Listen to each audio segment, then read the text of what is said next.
দেখো, এই বৃষ্টির দিনে গরম গরম চাউমিন খেতে কার না ভালো লাগে, কিন্তু বাইরে বৃষ্টি পড়ছে, বাইরে গিয়ে আনা পসিবল নয়। তাই আমি ঘরেই গরম গরম চাউমিন আজকে সন্ধ্যাবেলায় কিন্তু টিফিনের জন্য বানিয়ে নিয়েছি। এটা আমার আর আমার বেটুর ভীষণ ভীষণ ফেভারিট একটা খাবার। আমি যখন তখন চাউমিন খেতে পারি, মানে আমি দুপুরেও চাউমিন খেতে পারি, ভাতের বদলে ব্রেকফাস্টেও চাউমিন খেতে পারি, ডিনারেও চাউমিন খেতে পারি, এবং ইভিনিংয়ের স্ন্যাক্সে তো খেতেই পারি চাউমিন। তো চাউমিন কিন্তু খুবই আমার পছন্দের একটা খাবার।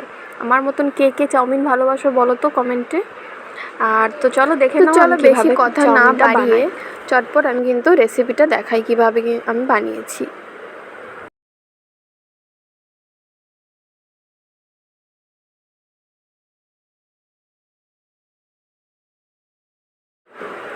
চাউমিনটা কিন্তু আমি আগের থেকেই সেদ্ধ করে রেখেছি, আর কিছু সবজি নিয়েছি, এই দিয়ে বানিয়েছি। তো প্রথমেই দেখো, কড়াইয়ে তেল গরম করতে দিয়ে দিলাম, আর কেটে রেখেছিলাম বাঁধাকপি, ক্যাপসিকাম, আর সামান্য বিনস আর পেঁয়াজ, খুব অল্প অল্প নিয়েছি।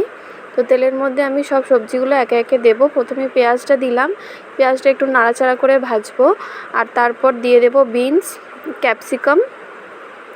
এই দুটো একটু বেশ ভালো করে ভেজে নিয়ে, আর ভাজার সময় একটু নুন দিয়ে দেবো যাতে করে নুনটা সবজির ভেতরে চলে যায় আর সবজিটা তাড়াতাড়ি নরম হয়ে যায়। আর বাঁধাকপিটা কিন্তু একটু লাস্টে দিতে হবে।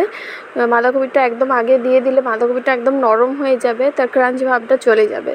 তো সেই কারণে বাঁধাকপিটা কিন্তু সবার শেষে দেবে। আরও যদি কিছু সবজি অ্যাড করতে চাও অ্যাড করতে পারো, কিন্তু বাঁধাকপিটা কিন্তু একদম লাস্টেই দিতে হবে।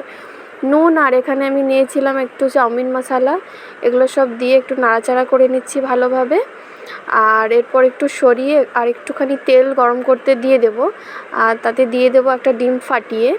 তো এইভাবেই আমি ডিমটা আলাদা করে আর আগের থেকে ভেজে রাখি না, একসাথেই একটু সবজিগুলো সরিয়ে রেখে মাঝখানে ডিমটা দিয়ে নাড়াচাড়া করে ভুজিয়া মতন বানিয়ে নেব। আর সব কিছু বেশ একসাথে ভালো করে মিক্স করে নেব।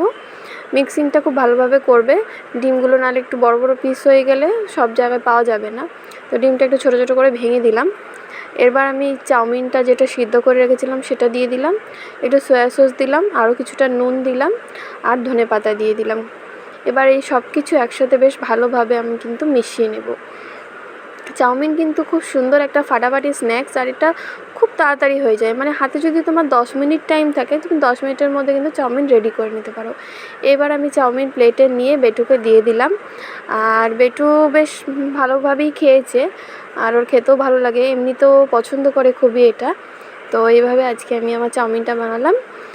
তো রেসিপিটা দেখে নিয়েছো, আশা করছি সবার ভালো লাগবে। সবাই সঙ্গে থেকো, লাইক শেয়ার কমেন্ট করো, টাটা।